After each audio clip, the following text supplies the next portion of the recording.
सृष्टि की उत्पत्ति ने अनादिकाल से ह्यूमन जाति को मोहित किया है। इस कॉस्मोलॉजीय रहस्य को उजागर करने के अनेक प्रयासों के बीच वैदिक सृष्टि मिथक, जैसा कि वेदासों के फॉर्म में जाने वाले प्राचीन भारतीय ग्रंथों में वर्णित है, विचार की एक गहन और परिष्कृत प्रणाली के फॉर्म में सामने आता है।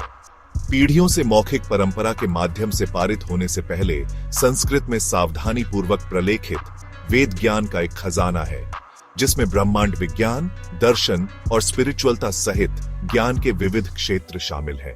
उनके श्लोकों के भीतर सृजन का एक मनोरम वृत्तांत निहित है, जो न केवल सहस्राब्दियों तक आधुनिक वैक्नोलॉजिक प्रिंसिपलों से पहले का है, फोर्स की ब्रह्मांड की उत्पत्ति और विकास पर एक अद्वितीय और व्यावहारिक दृष्टिकोण भी प्रस्तुत करता है। हमारी यात्रा वैदिक ब्रह्मांड विज्ञान के मूलभूत निर्माण खंडों की खोज के साथ शुरू होती है। पुरुष, कॉस्मोलॉजी, प्राणी और हिरण्यगर्भ जैसी कंसेप्टों में तल्लीन होती है। वह स्वर्णिम गर्भ जिससे ब्रह्मांड का उदय हुआ। वैदिक ब्रह्मांड विज्ञान के केंद्र में पुरुष की अवधारणा निहित है, जिसका अनुवाद अक्सर कॉस्मोलॉजी प्राणी या कॉस्मोलॉजी व्यक्ति के फॉर्म में किया जाता है। यह आदिटिमेन सत्ता पारंपरिक अर्थों में देवता नहीं है।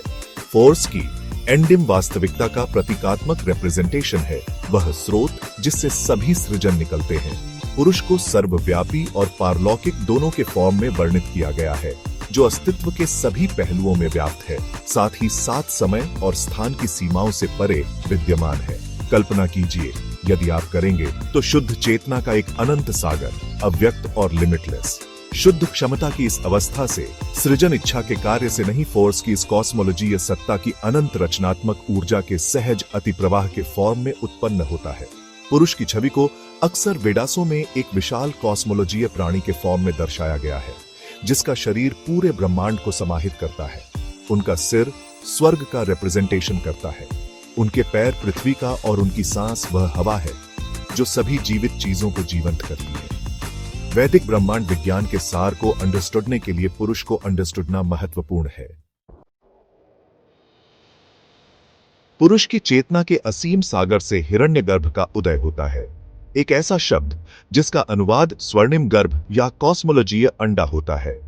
यह आदिटिमीन सत्ता सृजन की पहली अभिव्यक्ति का रिप्रेजेंटेशन करती है, एक ऐसी विलक्षणता जहां सभी पोटेंशियलिटी ब्रह्मांड के फॉर्म में प्रस्फुटित होने से पहले केंद्रित होती है।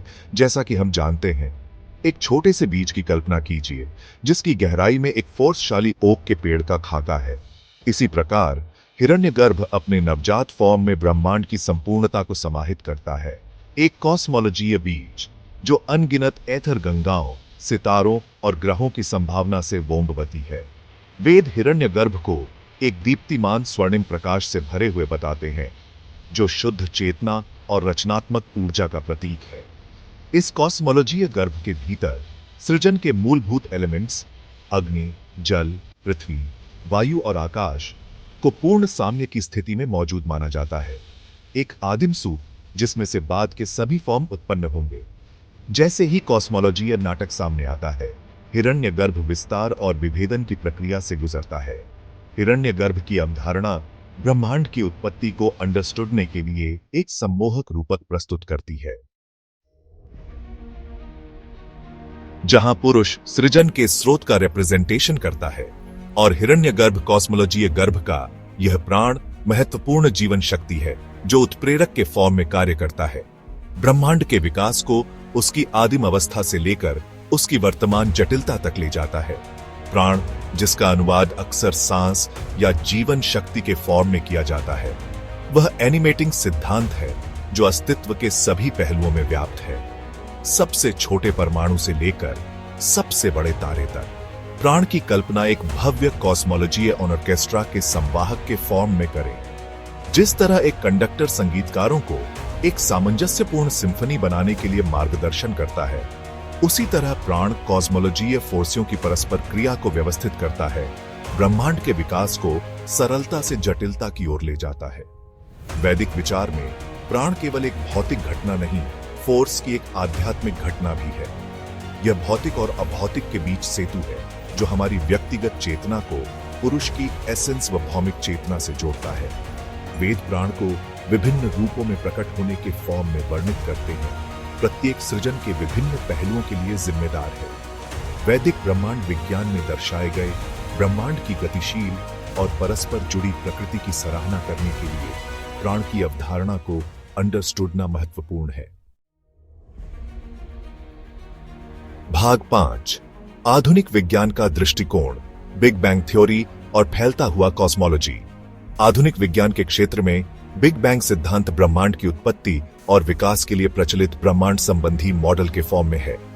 दशकों के खगोलीय प्रेक्षणों और सैद्धांतिक गणनाओं के आधार पर यह सिद्धांत मानता है कि ब्रह्मांड की उत्पत्ति लगभग 13.8 अरब साल पहले एक अत्यंत गर्म और घनी अवस्था से हुई थी और तब से इसका विस्तार और ठंडा होना जारी है। कल्पना कीजिए, यदि आप करेंगे तो डिफरेंस और समय के सभी को अकल्पनीय डेंसिटी और तापमान के एक बिंदु में संपीड़ित किया जाता है। यह बिग बैंग सिद्धांत के अनुसार अपने शुरुआती क्षणों में ब्रह्मांड की स्थिति थी। फिर उन कारणों से जो अभी भी पूरी तरह से समझ में नहीं आए हैं, इस विलक्षणता का तेजी से विस्तार होना शुरू हुआ, जिसके कारण यह ठंडा हो गया। जैसे जैसे ब्रह्मांड का विस्तार और ठंडा हुआ, ऊर्जा पदार्थ में परिवर्तित होने लगी, जिससे पहले उपपरमाण्विक कण बने। लाखों वर्षों में ये कण गुरुत्वाकर्षण बल के तहत एक साथ आ गए, जिससे पहले परमाणु, तारे और ईथर गंगाएं बनी। ब्रह्मांड, जो कभी ऊर्जा का एक समान समुद्र था, आज हम जिस संरचना और विविधता को देखते हैं, उसे ग्रहण करने लगा। बिग बैंग सिद्धांत का समर्थन करने वाले साक्ष्यों के प्रमुख टुकड़ों में से एक दूर की ईथर गंगाओं से प्रकाश में रेडशिफ्ट का अवलोकन है। भाग 6, यूनिफॉर्मताएं और डिफरेंटताएं, वैदिक ब्रह्मांड विज्ञान और आधुनिक वैक्नोलॉजिक विचार की कंपैरिजन। पहली नजर में वैदिक ब्रह्मांड विज्ञान और आधुनिक वैक्नोलॉजिक विचार बहुत भिन्न प्रणालियों के फॉर्म में प्रकट हो सकते हैं, जो ह्यूमन इतिहास की सहस्राब्दियों और बहुत भिन्न एक्ट प्रणालियों से अलग है। हालांकि करीब से जांच करने पर पेचीदा यूनिफॉर्मताएं और सोच उत्तेजक विचलन उभर आते हैं, जो दोनों पर्सपेक्टिवों की समृद्ध समझ प्रदान करते हैं। प्राथमिक विलक्षणता की अवधारणा में एक आश्चर्यजनक यूनिफॉर्मता निहित है। जहां बिग बैंग सिद्धांत अनंत डेंसिटी और तापमान की विलक्षणता का वर्णन करता है, वहीं वैदिक ब्रह्मांड विज्ञान हिरण्यगर्भ की बात करता है। वह कॉस्मोलॉजी गर्भ, जिससे सभी सृजन का उदय होता है। दोनों कंसेप्टें एकता और क्षमता की स्थिति की ओर इशारा करती हैं, जहां से ब्रह्मांड प्रकट होता है। इसके अलावा दोनों प्रणालियां ब्रह्मांड की गतिशील और विकसित होती प्रकृति को स्वीकार करती हैं। बिग बैंग सिद्धांत एक ऐसे ब्रह्मांड का वर्णन करता है जो लगातार विस्तार और परिवर्तन कर रहा है, जबकि वैदिक ब्रह्मांड विज्ञान सृजन की इस निरंतर प्रक्रिया को चलाने में प्राण, महत्वपूर्ण जीवन शक्ति की भूमिका पर जोर देता है। हालांकि महत्वपूर्ण एंडर भी मौजूद है। बिग बैंग सिद्धांत ब्रह्मांड के विकास को नियंत्रित करने वाली भौतिक प्रोसेसों पर केंद्रित है, जो गणितीय समीकरणों और अनुभवजन्य ऑब्जर्वेशनों पर निर्भर करता है। भाग 7, आधुनिक दुनिया में वैदिक ब्रह्मांड विज्ञान का महत्व। वैक्नोलॉजिक फिजिकलवाद के डोमिनेंस वाले युग में वैदिक ब्रह्मांड विज्ञान का प्राचीन ज्ञान कई लोगों के लिए अप्रासंगिक लग सकता है। हालांकि वास्तविकता की प्रकृति, सभी चीजों की इंटरसंबंधितता और समय की चक्रीय प्रकृति में इसकी डिफरेंसेस दृष्टि बहुमूल्य दृष्टिकोण प्रदान करती है, जो ब्रह्मांड की हमारी समझ और उसके भीतर हमारे स्थान को समृद्ध कर सकती है। वैदिक ब्रह्मांड विज्ञान के प्रमुख योगदानों में से एक सभी चीजों की एंड संबंधितता पर जोर है। विभाजन और संघर्षों से तेजी से खंडित दुनिया में वैदिक विश्व दृष्टि हमें याद दिलाती है कि हम सभी आपस में जुड़े हुए हैं, एक सामान्य उत्पत्ति और नियति को साझा करते हैं। यह समझ एकता और करुणा की भावना को बढ़ावा दे सकती है, हमें अपने मतभेदों से परे देखने और अधिक से अधिक अच्छे के लिए मिलकर काम करने के लिए प्रोत्साहित कर सकती है। इसके अलावा समय की चक्रीय प्रकृति पर वैदिक ब्रह्मांड विज्ञान का ध्यान जीवन और मृत्यु पर एक अलग दृष्टिकोण प्रदान करता है। मृत्यु को अंत के फॉर्म में देखने के बजाय इसे एक संक्रमण के फॉर्म में देखा जाता है, उस स्रोत पर लौटना जहां से हम आए थे, केवल नए फॉर्म में पुनर्जन्म लेने के लिए। भाग 8, निष्कर्ष, वेदासों के चिरस्थायी ज्ञान का रेलेवेंस। वैदिक ब्रह्मांड विज्ञान की हमारी खोज ने हमें समय और विचार के माध्यम से एक यात्रा पर ले लिया है। वेदासों के प्राचीन भजनों से लेकर आधुनिक विज्ञान की अत्याधुनिक एक्सप्लोरेशनों तक हमने प्राचीन ज्ञान की गहराई में जाना है।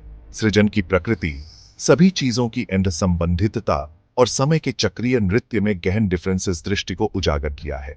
हालांकि वेदासों की भाषा और कल्पना आधुनिक कानों को पुरातन लग सकती है, लेकिन वे जो डिफरेंसेस निहित सिद्धांत व्यक्त करते हैं वे उल्लेखनीय फॉर्म से प्रासंगिक बने हुए हैं। पुरुष, हिरण्यगर्भ और प्राण की कंसेप्टें थॉटों की एक समृद्ध टेपेस्ट्री प्रदान करती हैं जो ब्रह्मांड की हमारी समझ और उसके भीतर हमारे स्थान को गहरा कर सकती है। सभी चीजों की इंद्र संबंधितता को स्वीकार करके, समय की चक्रीय प्रकृति को पहचान कर और अपनी आंतरिक ऊर्जा का विकास करके हम अपने और आने वाली पीढ़ियों के लिए एक अधिक सामंजस्यपूर्ण और टिकाऊ भविष्य का निर्माण कर सकते हैं।